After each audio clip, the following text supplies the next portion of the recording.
Hi friends, welcome to my channel. ನಾನು ಇವತ್ತು ಒಂದು ಸೂಪರ್ ಆಗಿರೋ ಮೂಲಂಗಿ ಚಟ್ನಿ ರೆಸಿಪಿ ಮಾಡ್ತಾ ಇದ್ದೀನಿ.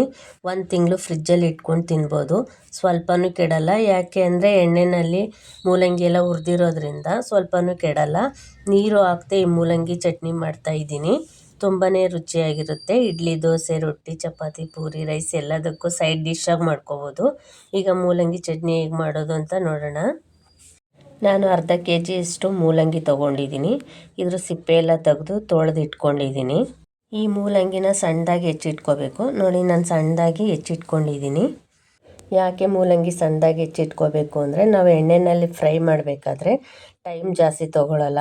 ದಪ್ಪಗೆ ಹೆಚ್ಚಿಟ್ಕೊಂಡ್ರೆ ಟೈಮ್ ಜಾಸ್ತಿ ತೊಗೊಳುತ್ತೆ. ನಾನೀಗ ಒಂದು ಕಡಾಯಿ ಇಟ್ಕೊಂಡು 1 ಸ್ಪೂನಷ್ಟು ಎಣ್ಣೆ ಹಾಕ್ಕೊಳ್ತೀನಿ. 1/4 ಸ್ಪೂನಷ್ಟು ಮೆಂತ್ಯ ತೊಗೊಂಡಿದ್ದೀನಿ. 1 ಸ್ಪೂನಷ್ಟು ಜೀರಿಗೆ.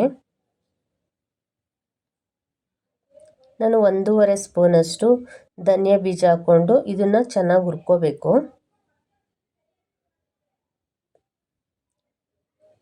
ಇದು ಸ್ವಲ್ಪ ಉರಿತಿದ್ದಾಗೇ ನಾನು ಮೆಣಸಿನ್ಕಾಯಿ ಹಾಕ್ಕೊಂಡು ಹುರ್ಕೊಳ್ತೀನಿ.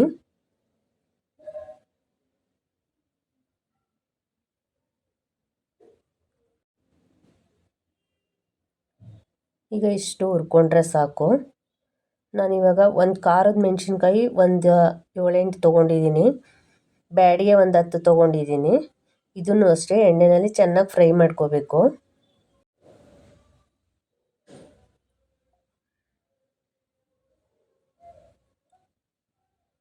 ಈಗ ಇದೆಲ್ಲ ಫ್ರೈ ಆಗಿದೆ. ನಾನು ಇದನ್ನು ಒಂದು ಪ್ಲೇಟ್ಗೆ ಹಾಕ್ಕೊಂಡು ಆರಕ್ಕಿಡ್ತೀನಿ.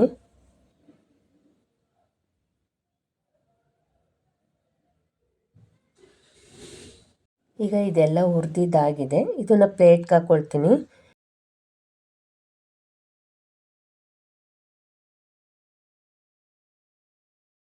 ಈಗ ನಾನು ಅದೇ ಕಡೆಗೆ 1 ಸ್ಪೂನಷ್ಟು ಎಣ್ಣೆ ಹಾಕ್ಕೊಂಡು ನಾನು ಹೆಚ್ಚಿಟ್ಕೊಂಡಿರೋ ಮೂಲಂಗಿ ಹಾಕ್ಕೊಂಡು ಚೆನ್ನಾಗಿ ಫ್ರೈ ಮಾಡ್ಕೋಬೇಕು.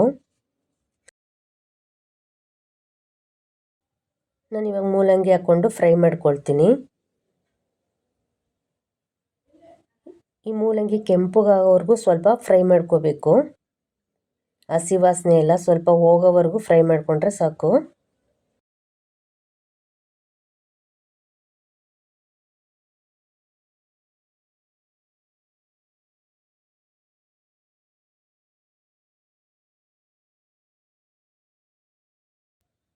ನಾನೀಗ ನೋಡಿ ಕೆಂಪುಗಾಗೋವರೆಗೂ ನಾನು ಫ್ರೈ ಮಾಡ್ಕೊಂಡಿದ್ದೀನಿ. ಇಷ್ಟು ಫ್ರೈ ಮಾಡಿಕೊಂಡ್ರೆ ಸಾಕು ಮೂಲಂಗಿ.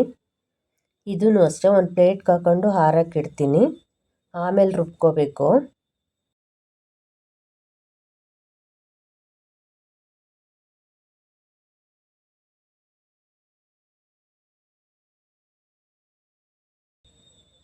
ಇದೂ ಅಷ್ಟೇ ಈಗ ಪ್ಲೇಟ್ಗೆ ಹಾಕಿ ಎತ್ತಿಡ್ತೀನಿ.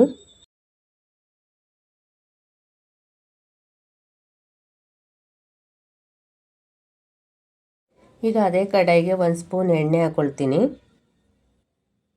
ನಾನು 4 ಟೊಮೊಟೊನ ಉದ್ದುದ್ದಕ್ಕೆ ಹೆಚ್ಚಿಟ್ಕೊಂಡಿದ್ದೀನಿ. ಅದನ್ನು ಹಾಕ್ಕೊಂಡು ಫ್ರೈ ಮಾಡ್ಕೋಬೇಕು. ಟೊಮೊಟೊ ಹಾಕಿದಷ್ಟು ರುಚಿಯಾಗಿರುತ್ತೆ ಚಟ್ನಿ.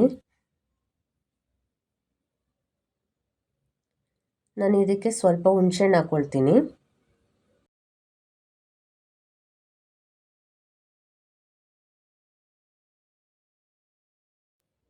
ನಾನು ಒಂದು ಗಡ್ಡೆಯಷ್ಟು ಬೆಳ್ಳುಳ್ಳಿ ಹಾಕ್ಕೊಳ್ತೀನಿ.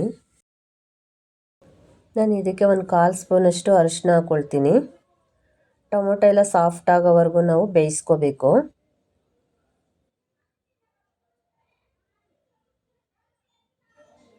ಈಗ ನಾನು ಸಾಫ್ಟ್ ಆಗೋವರೆಗೂ ಬೇಯಿಸ್ಕೊಂಡಿದ್ದೀನಿ.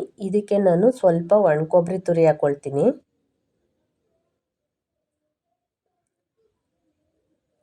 ಸ್ವಲ್ಪ ಕೊತ್ತಂಬರಿ ಸೊಪ್ಪು, ಇದನ್ನು ಅಷ್ಟೇ ಫ್ರೈ ಮಾಡ್ಕೋಬೇಕು. ಒಣಕೊಬ್ಬರಿ ಹಾಕೋದ್ರಿಂದ ಚಟ್ನಿ ತುಂಬಾ ಚೆನ್ನಾಗಿರುತ್ತೆ. ಇದನ್ನು ಒಂದು 10 ಸೆಕೆಂಡು ಫ್ರೈ ಮಾಡ್ಕೋಬೇಕು. ಈಗ ಇದೆಲ್ಲ ಆರಿದ್ಮೇಲೆ ನಾವು ಮಿಕ್ಸಿ ಮಾಡ್ಕೋಬೇಕು. ಇದನ್ನು ಆರಕ್ಕಿಡ್ತೀನಿ. ಇವಾಗ ನಾನು ಮಿಕ್ಸಿಗೆ ಆಗಲೇ ನಾವು ಮೆಣಸಿನ್ಕಾಯಿ, ಜೀರಿಗೆ, ಕೊತ್ತಂಬರಿ ಬೀಜ ಮತ್ತು ಮೆಂತ್ಯ ಎಲ್ಲ ಫ್ರೈ ಮಾಡ್ಕೊಂಡಿದ್ವಲ್ಲ, ಇದನ್ನು ಹಾಕ್ಕೊಂಡು 1 ಸೆಕೆಂಡು ನಾವು ಗ್ರೈಂಡ್ ಮಾಡ್ಕೋಬೇಕು ಪುಡಿ ಆಗೋಕ್ಕೆ. ನೋಡಿ, ಈ ಥರ ನಾನು ಪುಡಿ ಮಾಡ್ಕೊಂಡಿದ್ದೀನಿ. ಈಗ ನಾನು ಇದಕ್ಕೆ ಮೂಲಂಗಿ ಹಾಕ್ಕೊಳ್ತೀನಿ. ಈಗ ಫ್ರೈ ಮಾಡಿದ್ವಲ್ಲ ಆ ಮೂಲಂಗಿ ಹಾಕ್ಕೋಬೇಕು.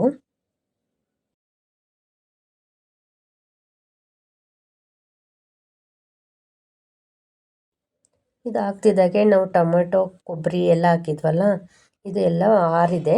ಇದನ್ನು ಅಷ್ಟೇ ಮಿಕ್ಸಿಗೆ ಹಾಕ್ಕೊಳ್ತೀನಿ.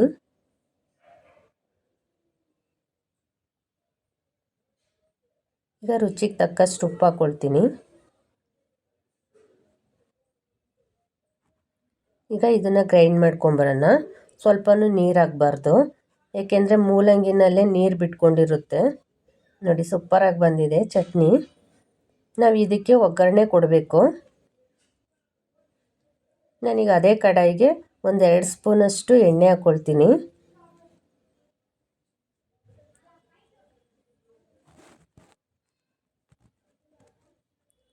ಒಗ್ಗರಣೆಗೆ ಸಾಸಿವೆ, ಜೀರಿಗೆ, ನಾನು 1-2 ಬ್ಯಾಡಗೆ ಮೆಣಸಿನ್ಕಾಯಿ ಕಟ್ ಮಾಡಿ ಹಾಕ್ಕೊಳ್ತೀನಿ. ನಾನೀಗ ಕರಿಬೇವು ಹಾಕ್ಕೊಂಡು ಫ್ರೈ ಮಾಡ್ಕೊಳ್ತೀನಿ. ಇದೆಲ್ಲ ಫ್ರೈ ಆಗ್ತಿದ್ದಾಗೆ ನಾವು ಆಗಲೇ ಚಟ್ನಿ ರುಬ್ಬಿಟ್ಕೊಂಡಿದ್ದೀವಲ್ಲ ಮೂಲಂಗಿದು, ಅದನ್ನು ಹಾಕೊಂಡು 1-2 ನಿಮಿಷ ಫ್ರೈ ಮಾಡ್ಕೋಬೇಕು. ನಾನೀಗ ಚಟ್ನಿ ಎಲ್ಲ ಹಾಕ್ಕೊಳ್ತಿದ್ದೀನಿ ಒಗ್ಗರಣೆಗೆ. ಇದನ್ನು 1-2 ನಿಮಿಷ ಬೇಯಿಸ್ಕೋಬೇಕು.